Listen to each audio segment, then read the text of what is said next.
Hello, hi everyone, and a warm welcome to today's webinar, Publishing Your First Article. I'm Lisa Bugno, and I have the pleasure of serving as link convener of the Emerging Researchers Group within ERA. Together with Esther Newman and Ophir Shepherd from Network 28, Sociologies of Education, we are really pleased to offer today's session as part of our ongoing collaboration to support emerging researchers. I'm absolutely delighted to introduce our speaker today, Barbara Gross. Barbara is Associate Professor in Intercultural Education at the Free University of Bolzano in Italy, and she brings a rich background in teaching and research across multiple institutions, including Chemnitz University of Technology, Goethe University Frankfurt, and the Università Cattolica in Rome. She is also a scientific board member for the PhD in Peace Studies at Università La Sapienza in Rome and actively involved in the academic community as an expert evaluator for the European Commission and as associate editor of the journal Intercultural Education.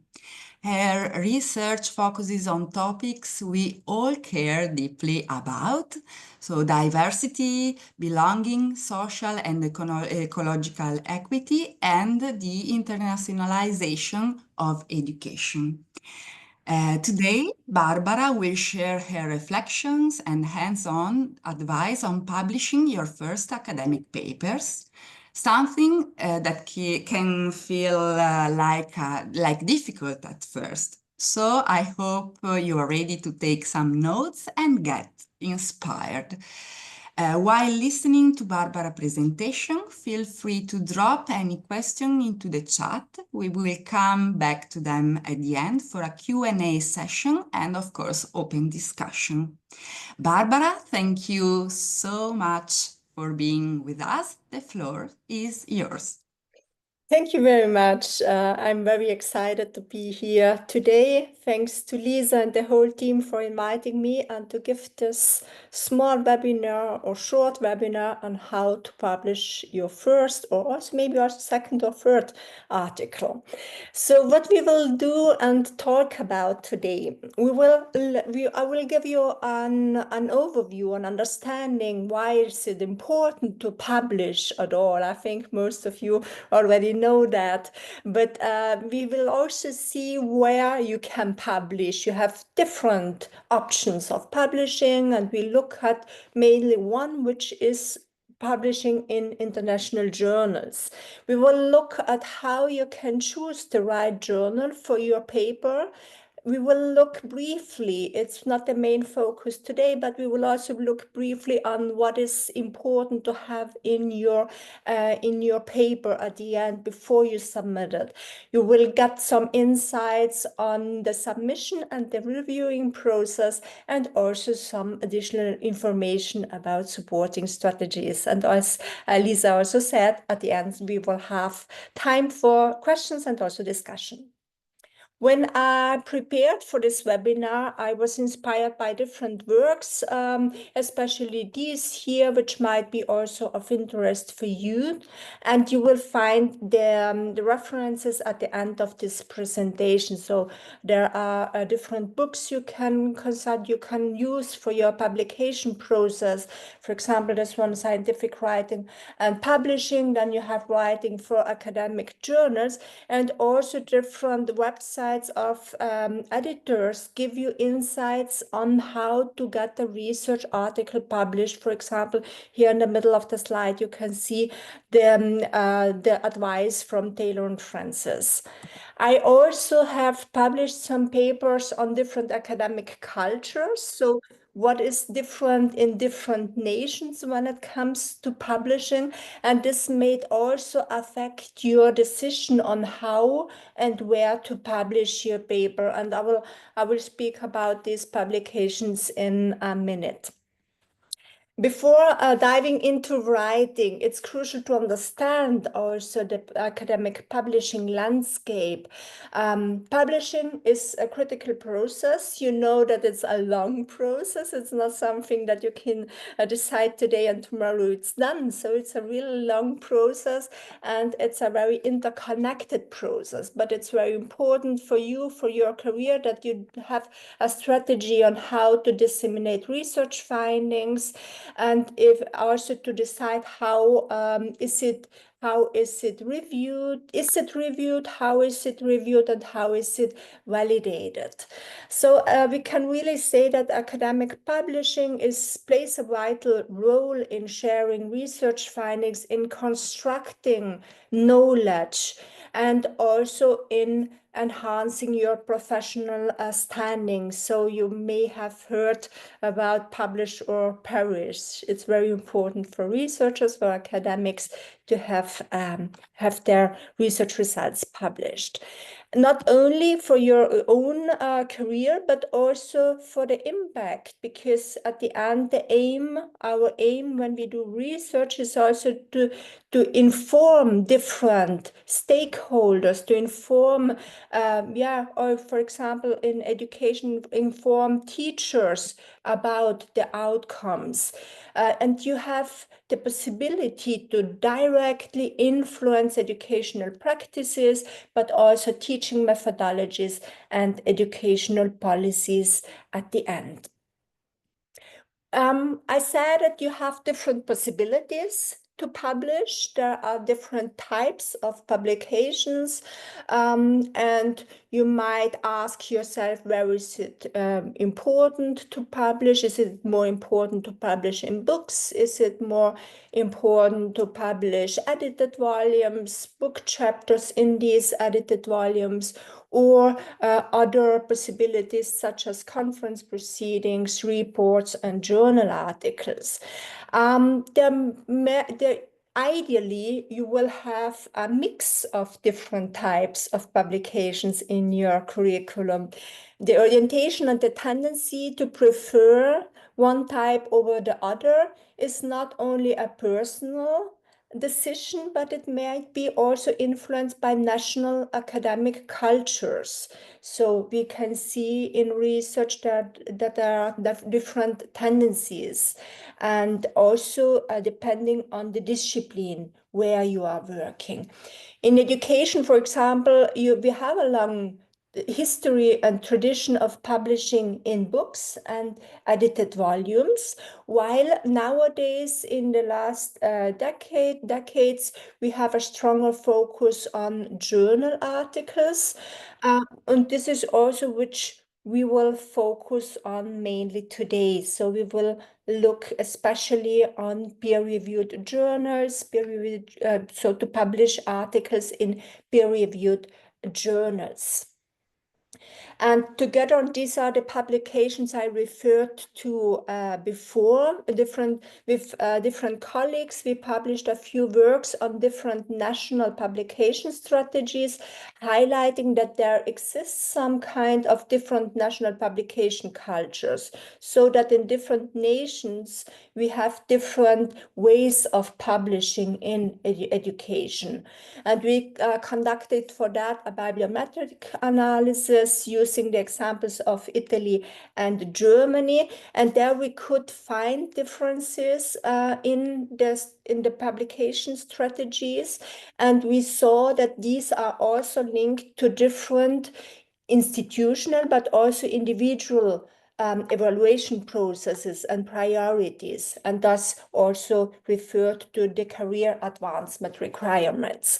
So we know that there are differences among countries, and I know that today's participants are coming from all over the world. So there are differences among the different countries, but what we can see worldwide, which is also very much criticized, but we can see a tendency to have more publications in English language, and the importance for researchers to get international visibility. When we decide now to publish, yeah, you have your first idea, you will have a research gap, a research question, and you decide to write a paper. And I have a question. Maybe someone will also will answer this question. Is it what comes first, according to you, writing your paper, or choosing the journal? Is there someone who has an idea?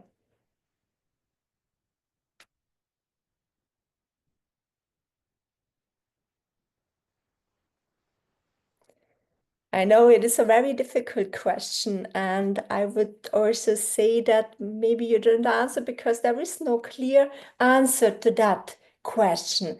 I would clearly say it depends. As writing and adapting to the specific aims and guidelines of a journal go hand in hand. So it is really a cyclical process. We can see that it's interconnected. So first of all, you will always have a research question, of course. You will have a research gap, which you find in the literature, and a certain question or more questions. Yeah, if you have that, then you have data already collected and analyzed data, or if it's a theoretical paper, you have a theoretical concept or different concepts.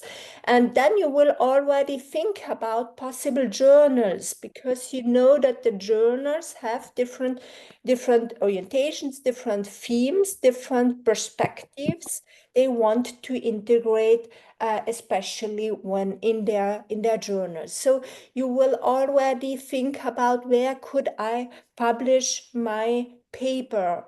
And while you write, you will already look at the guidelines of this journal. That helps a lot. You could also say, okay, I write my paper, and afterwards I will adapt it to the guidelines. But then it might be that you have to shorten it, because different journals have different indications about the length of the paper.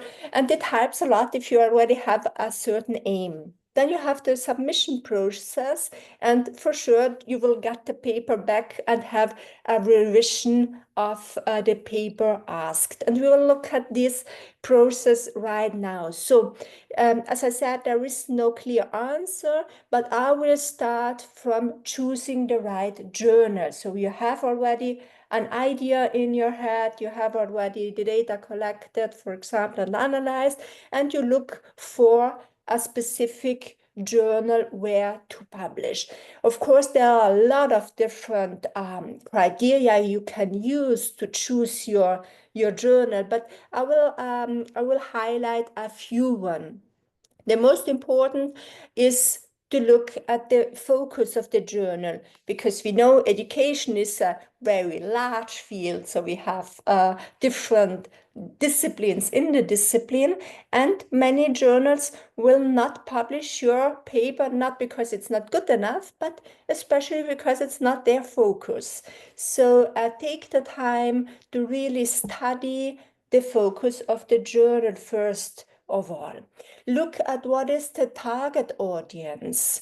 Yeah, who are the readers of this journal? Then you already can also think on, first of all, is it the right journal? And also, how can I make my paper interesting for this target audience? And look also at the mission statement. You can see all this information always on the homepage of the journal, and understand the impact factor. So you found different journals. Yeah, you will look at the web page or on the internet. You will look at specific lists if that is used in your country. Different countries have lists of highly ranked journals, so of journals which are valued by the research community, and you have figured out some which are or could be interested in your topic, in your research. And then afterwards, you will look at the impact factor of this journal. So understand what or how is that journal valued by the research community? And we will have a specific look at that afterwards.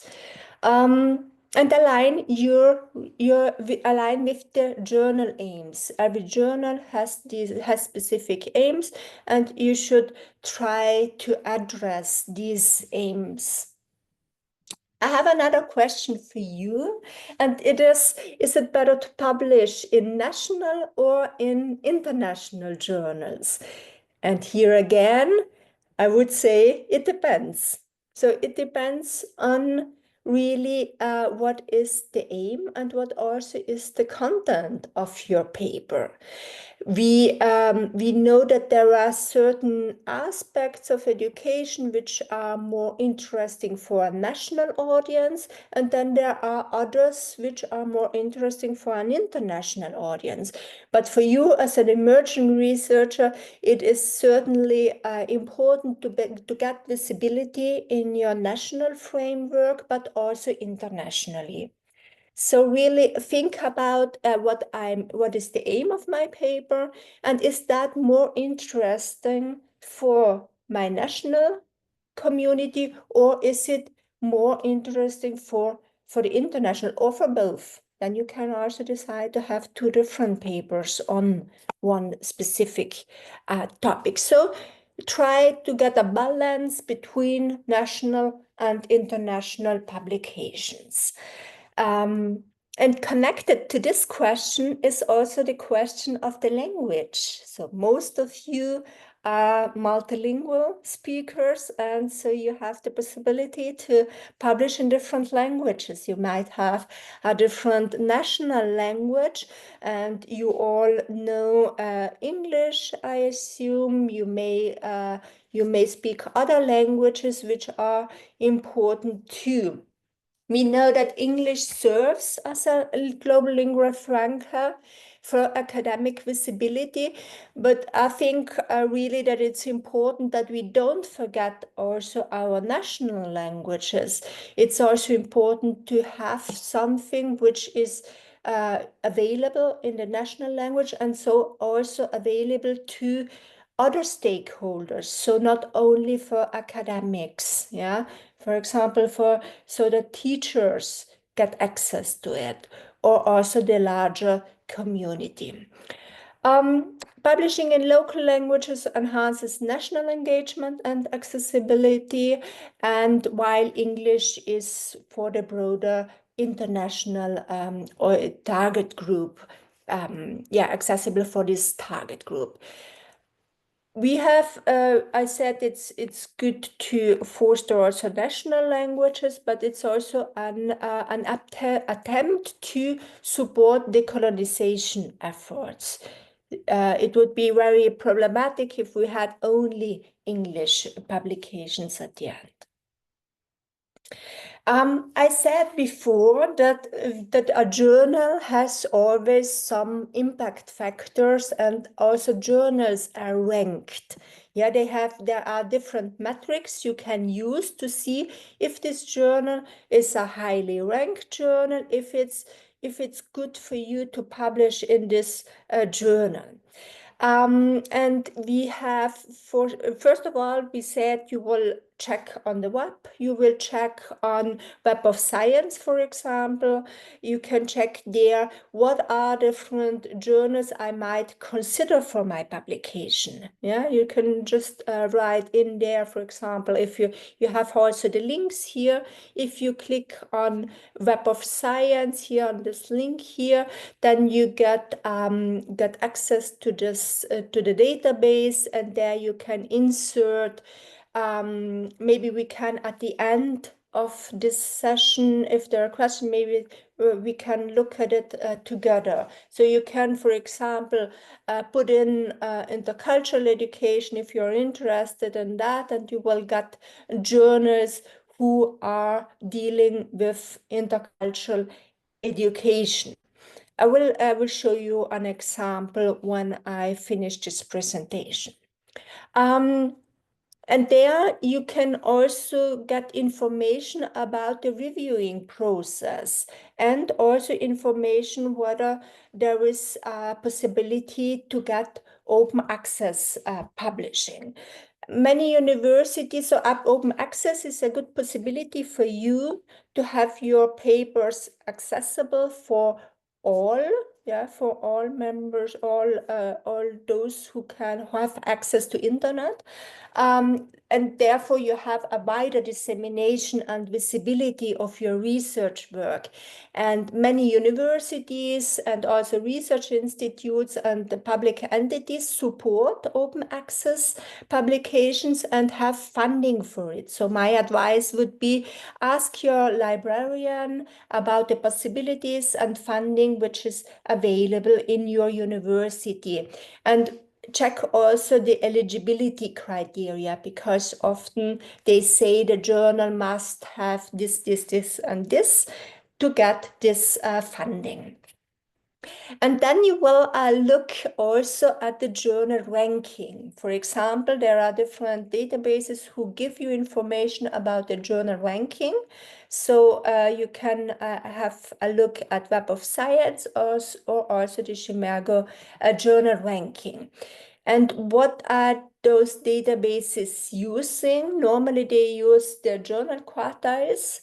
What are these quartiles? They are indications or measures to classify the academic journals based on their impact and quality within a specific discipline.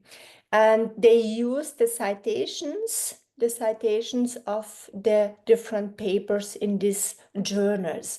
And you see it in this graph here. You have quartiles from Q1 to Q4, where Q1 is the most, the highly rated, the best journal quartile. So the top 25% of journals in a specific field, for example, in education or in cultural studies. And then you have the second quartile, which are journals between 25 and 50% range. Then the third quartile from 50 to 75% range, and then the bottom 25. And it's already a good sign if your journal is listed in Web of Science. Also to get listed in Web of Science, you have to have certain criteria. Okay, and I've chosen one journal, and Lisa said it already before. I'm an associate editor of the journal Intercultural Education, and on the website you can see also different. It helps you if you consult the website of the journal and also Web of Science and the journal ranking to see, okay, how is this, how often does the journal publish, and so on and so forth. I would take a minute to get through that right now. So I stop the sharing here and have to share again for if that is possible. Let me see.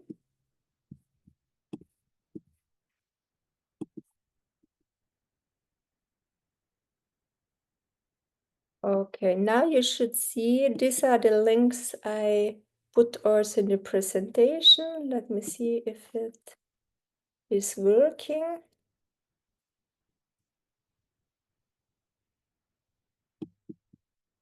So we start with Web of Science is still not ready, but the Chimergo is. So I have already selected the journal Intercultural Education, and there you can already see it is classified as Q1 for the sector. That's not written here, but for the sector cultural studies for the first one. So it is in two different categories, which is cultural studies and education. And you can see also the age index of the journal. And then you have further down also an overview about the quartiles in the last years. in the past years. And then you can get information about the citations per document. So you can really have all these metrics available before you decide, okay, I want to send my paper to this specific journal. Okay, let me see. No, Web of Science is not ready, but it's the same. You only have additional information on Web of Science. You have also the indication of how many issues will be published per year, for example. But you get also information, as I said, on the website of the journal itself. For example, here you have the website of Intercultural Education, and when you look at about this journal, you already see also again all the different metrics you might use, which might be useful for your publication strategy or decision about the publication strategies. And then you have also different additional information, for example, the open access. Yeah, I said we should also look, is there the possibility to have the paper published open access, and you have here some information about that too. Okay. So far, maybe you have time to check for your paper or for your field, if it's a different one, which are the journals you might consider. Okay, I go back to my presentation. Okay, now you should see it as full screen, right? Okay, good. Let's go on. So the next, we said, okay, maybe we start with the journal, or we start, it depends, or we start with the preparation for the manuscript. So the most important thing, of course, is that we have a research gap, that we identified a research gap, that we don't waste our precious time. So we really want to make a difference in the community, in the publication landscape. And then we have the huge task to get the field, or to know the field. So to review the existing literature and to see also further on which once a research gap is identified, to explore these further ideas and areas where I could write something. And when you come to your paper, you will have a certain structure. And that is very flexible at the end. But yeah, and you can play around also with the titles. But what we always have, or usually have to have in a well-structured article, that typically includes an introduction, a literature review and the state of the art.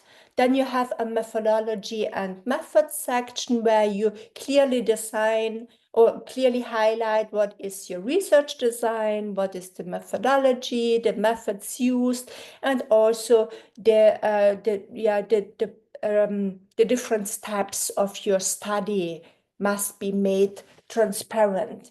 Then you have a section with your results. Sometimes the results section and the discussion section is mixed. Sometimes they are divided. That really depends on the methodology, I would say, mostly about the methodology you will use, but also on personal writing styles.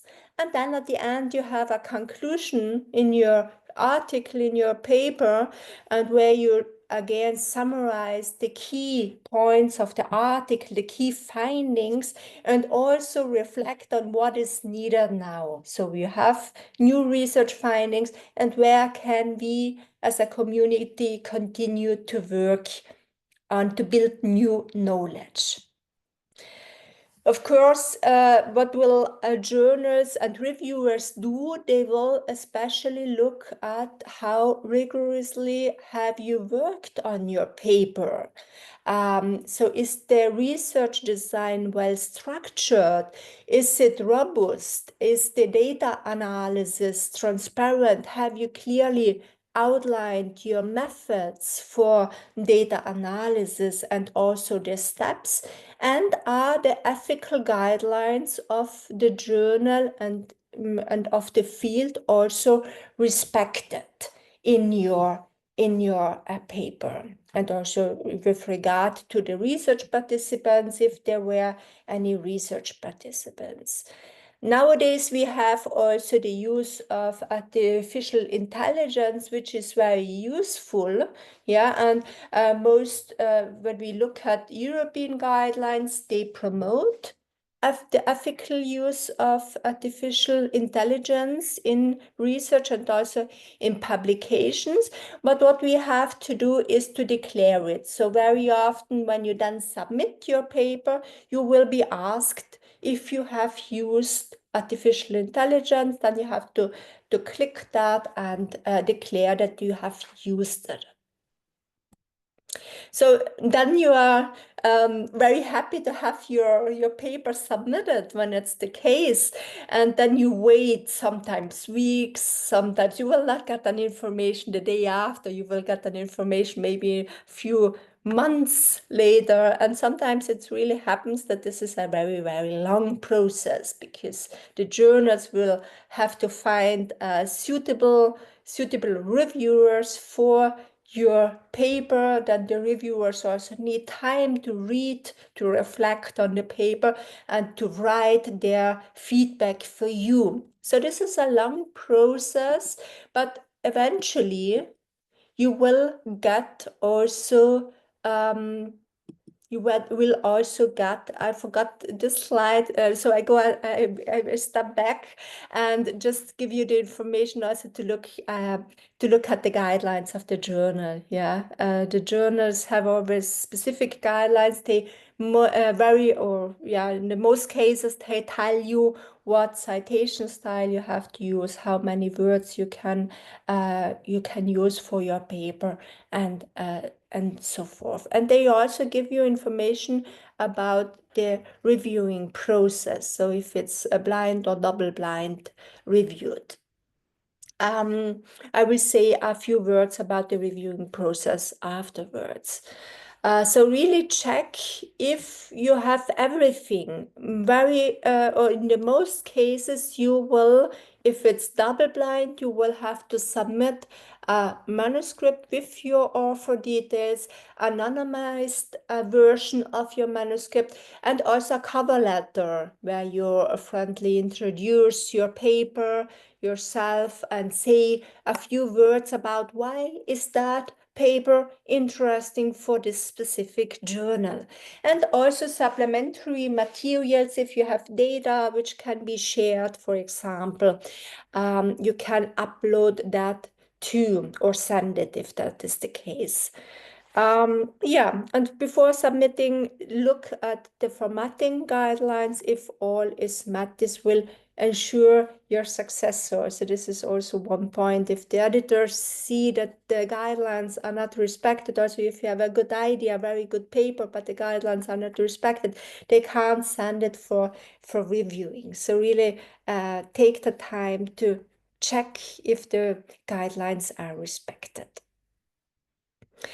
So usually, if we are thinking about publishing in international and highly ranked journals, usually no peer review allows for immediate publication of research. So normally you really have to wait for this feedback, and also to rework work on your paper to get the revisions. Sometimes there are minor revisions, most of the time, or very often, there are also major revisions to be made at the paper before having it published. So that's normal. So don't be afraid. That's a normal part of the whole process.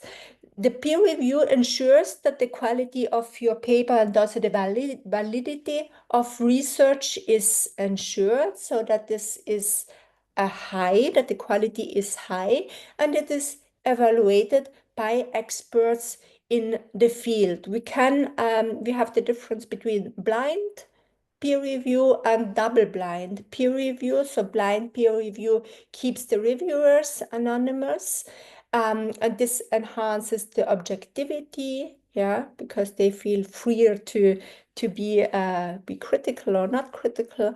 And the double-blind peer review maintains anonymity for both, for the authors and also for the reviewers. And this is, yeah, to have it peer reviewed, that's always a good sign for you, yeah, and it will increase the quality of your paper. Then at a certain point, you will get mostly an email, an information about the outcome of the reviewing process. And then the whole circle, the cyclical process starts from the beginning. Or so you have to read, first of all, the comments, yeah, the comments of the reviewers, reflect on them. Because sometimes you will not immediately know what you can do to improve this specific point. So there is also that needs time to reflect on it. And when you think you know how to address it, you will prepare ideally two documents. So a document with, most journals ask you to prepare a document with the track changes and a document without these track changes, so with all changes accepted. And mostly you can submit both documents. So it's very important to address the points of the reviewers, so to to see where you made changes, and also to make transparent, because it happens also that you don't agree with the reviewer. That might happen, yeah, that you say, that is an interesting point, but I can't really change that right now. And that you really maybe explain better why this is like it is, yeah. So make everything transparent, provide also a separate file with detailed responses to each comment to show that you have improved your work, that you have done certain steps to change your paper, to improve your paper. This is what you will then submit again. You will submit it for a new process, and finally, hopefully, you will then get the answer that the paper will be published as it is. There are also different strategies you might use for yourself. So for the promotion of your work. So there are different supporting strategies which can be used during and also after the publication process. And this is an important step, yeah, to promote your work and to engage with the academic community. And there are different ways you can do that. You can do it by the use of different social media. Yeah, you have maybe you have different social media, for example, Instagram and Facebook, you use for your academic purposes. You will go to conferences. Yeah, you can present your first outcomes of the paper at conferences, and also there get useful feedback. Yeah, get again useful feedback for your paper, which you can then integrate to improve it. And also for networking, it's very important. And there are different networking platforms which can be utilized for the academic networking, and also for sharing, disseminating your research works. For example, ResearchGate, which is very useful, to show your research results, but also to get insights of research results of colleagues. Some use also LinkedIn, and there are many other platforms which you can use for these purposes. And at the end, you can also track the impact of your article. You have on the different databases or also on the different tools like ResearchGate and Google Scholar and also on Web of Science. You have metrics. You have metrics on your research. On your research article, you can track the citations of your research and take a minute also to understand what are these indicators saying. Yeah, for example, the H index, we have seen it before for the journal. So journals themselves have an H index, but also single articles have or single researchers have an H index, and a scholar has an H index compared to the number of, so it is a mix of the number of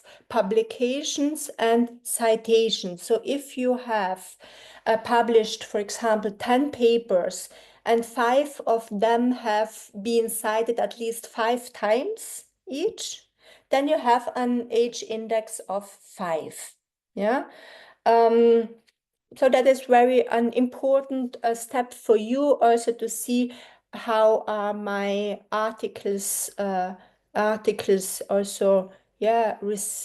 received by the research community, how often are they read, and then at the end also cited, which is the aim we have. And I wanted also to show you the strategies.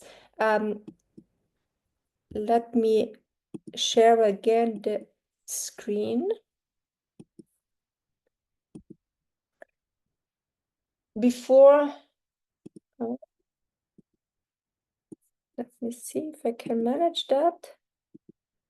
So now you should see the right one. I told you that also different editors give insights on how to get the research published by this specific editor. And thus we have looked at intercultural education.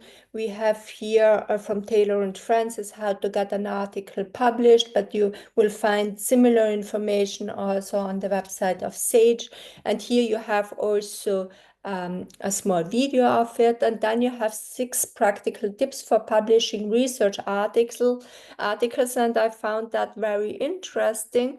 When first of all they say be properly prepared, carry out peer review work for other people's work, which is something I didn't address so far, because if you do peer reviewing work, then you get a deeper insight on how papers are structured, how they are written, and you become more critical, and that will help also yourself to get better publications. So we said we focused a lot on today on do your homework, choose the right journal. So to really see is that what I'm looking for, and is the journal looking for my work. Yeah. So then third, understand journal requirements before you start writing. That helps. That is very time efficient, and afterwards, so that you don't have to rework on your paper. Write an impactful research articles, and here you have also specific guidelines on how to write a good paper, what should be in there. And then be ready for rejection, revisions, and a lot of feedback. Yeah. So that's also a sign of high quality, of a high quality reviewing process if you got feedbacks on the paper, yeah, and what you could improve. And help your research make an impact, and that is what we finally discussed here, to research also the research impact, to look at metrics, at the different metrics for your publication. So I will come back to the presentation again, but then we have only this missing, which is the point 6, questions and discussion. So I'm very much looking forward to your questions or also insights, experiences you had so far. Thank you so much, Barbara, for this insightful and really useful presentation full of reflections and concrete advice. We have already some questions for you in the chat, and of course, I invite the attendees, the audience, to feel free to raise your hand if you want to open your mic or to type your questions or your reflection in the chat.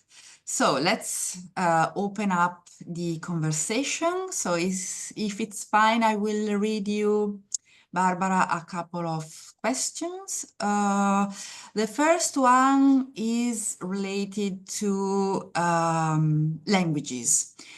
So Sophie Costanza asks if one could publish on the same topic in multiple languages, how close can the different version be, in your opinion? Okay. Okay. Again, Sophie Costanza asks also, how useful do you think it is to publish about a topic related to language, how to talk about disability, for example, in different languages, in your opinion? Then Dorothea asks, what if we use ChatGPT to create a graph, an image, or something similar? How should we cite it? Is this even allowed? Then would you like me to, okay, to keep reading? Orit? No, I can answer. Maybe Okay, maybe there come other questions coming out from that, and then we can okay, discuss. Otherwise, we can go on with other questions because otherwise I forgot all the questions anyway. But okay, wonderful. just for that reason, no, thank you for first of all for the interesting questions, which are not so simple to answer regarding the languages. So there are. From a publication point of view, it's advisable not to publish the same content in different languages. Yeah, so there should be differences from my point of view in the publication. So you can you can publish on the same topic, but usually when we do research, we have so much different aspects to cover that it is worth it to look at what aspect can I cover in a national journal, and then I can prefer the national language, and then I will choose the English language for a more international perspective. I would say that.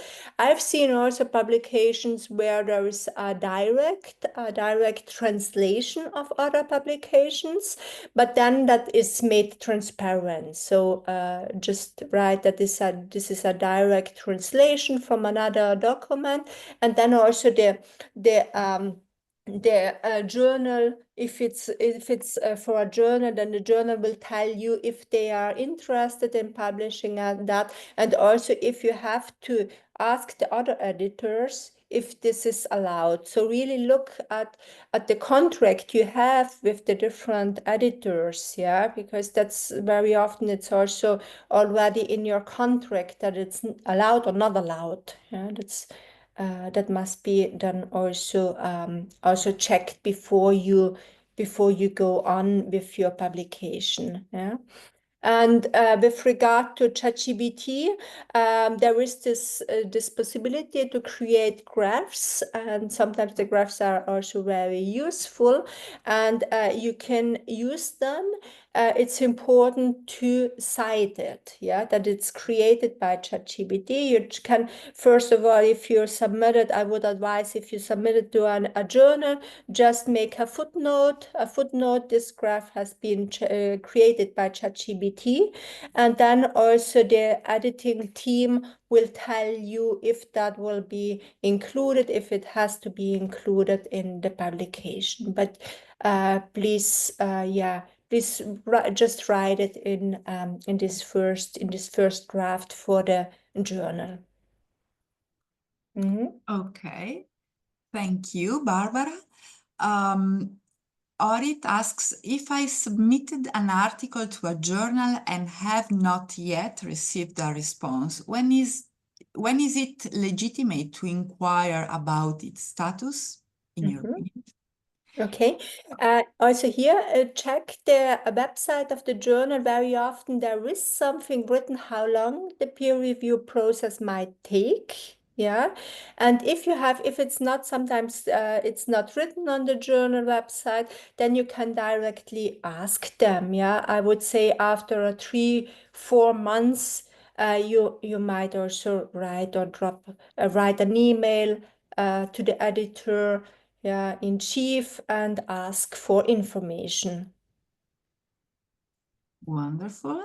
Thanks a lot. Another question from Dorothea. When publishing an article, do we need to keep all the information about how we obtained the data? For example, if we used a survey, should we save the raw data? Or if we conducted a systematic review, should we save an Excel file showing how we screened and selected the articles? Do we also need to show this documentation to the editor or present it in some other way? Okay. I would say never delete that until it's not. So really keep your data, keep the data safe until in certain projects it's defined when you can delete data and how you have to manage data, so that also privacy is assured.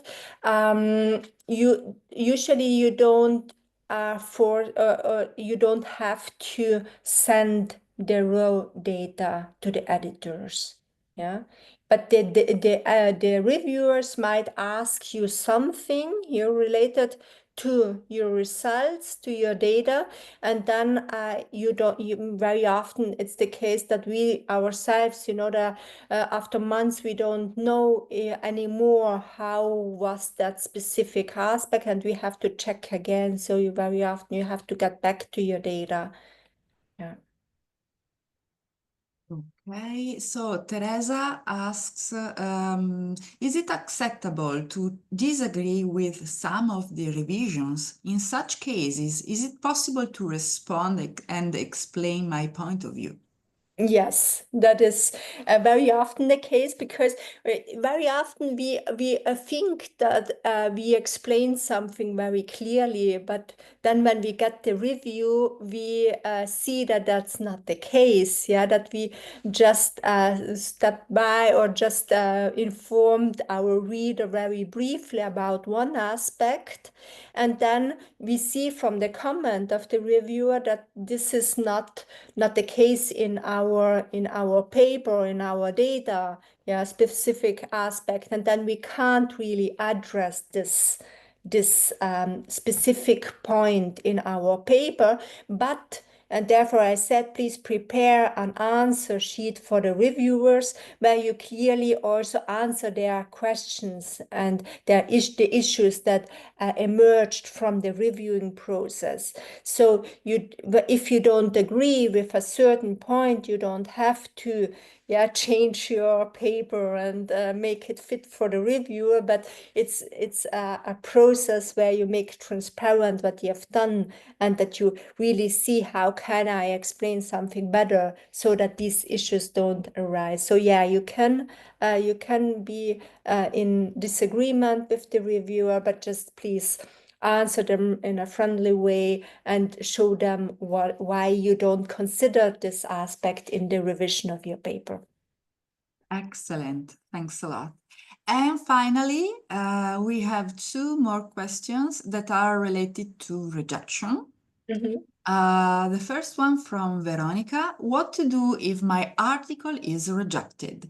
Can I try to publish it in another journal? Is it possible to try it at the same time in different journals and decide later which one will publish in my article in case that both approve it?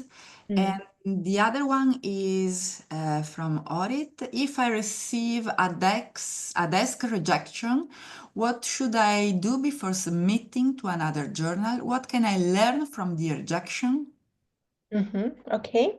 Yeah, thanks. Thanks also for these questions. It will certainly, if you stay in academia, and we hope so, then if, sooner or later it will happen that our articles are also rejected.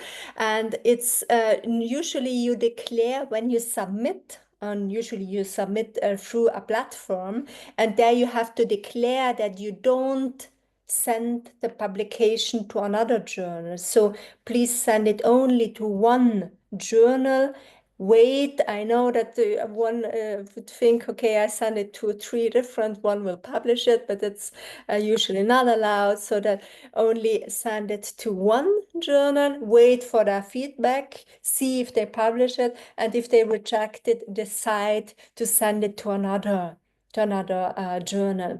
And when you get a clear rejection, so no possibility through major revisions to get it published in this journal, then really look at the feedbacks. So the feedbacks will give you very important insights. Maybe it could be that you only have chosen the wrong journal.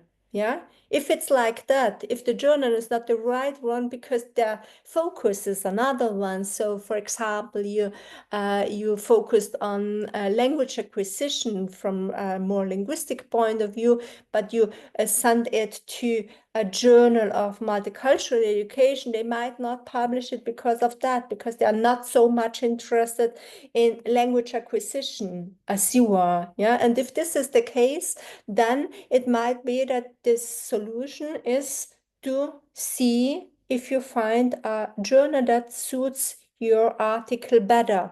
Then, of course, you have, because you prepared for a specific journal and you integrated all the guidelines. So normally you can't just take the paper and send it to a new one, but you have to work on it.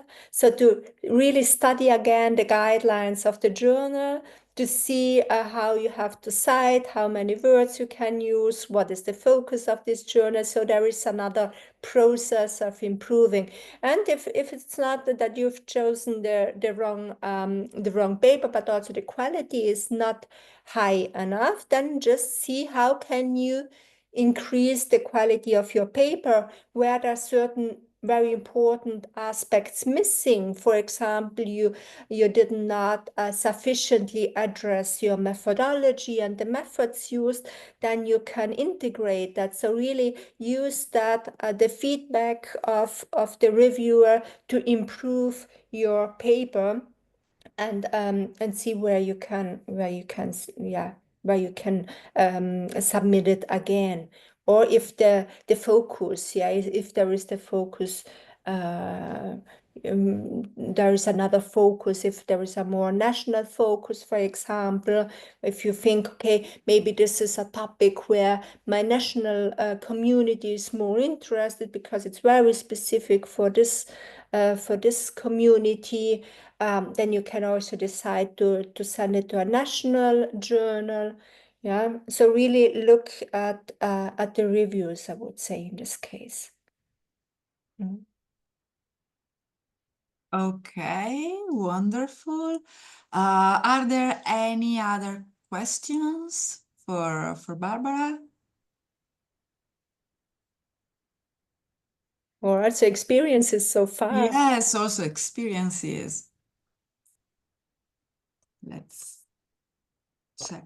I can maybe share one experience. Thank you very much for for your presentation, because probably more an experience for my fellow PhD students or similar than for you. But I submitted an article with a friend, and that we very much liked. and it was peer reviewed, and one review was very good, one review was catastrophical, to put it, I mean, very catastrophical. And we did the review and we incorporated all the feedback we got, especially from the second one. And then it was reviewed again, and the second review round was like, you didn't incorporate any of the feedback and your article is still very bad and we don't want to publish it. And you can imagine that we were pretty, not very motivated after that. And then we thought about it and we talked about it and we decided that, in fact, we had incorporated the feedback and that we were not ready to just give up. And so we were very bold, in my opinion, and just answered, I'm sorry, but we don't understand the second review and we think that we already incorporated feedback. And we were lucky enough that the editors then said, yeah, well, you're right, we agree, and we will publish it. So this is just an experience to tell you something. If you are really convinced about what you did, just try, stick to your opinion and say, well, don't give in too quickly. That's maybe what I want to say. Yeah, yeah. Thank you for this experience. Yeah, for sharing this experience.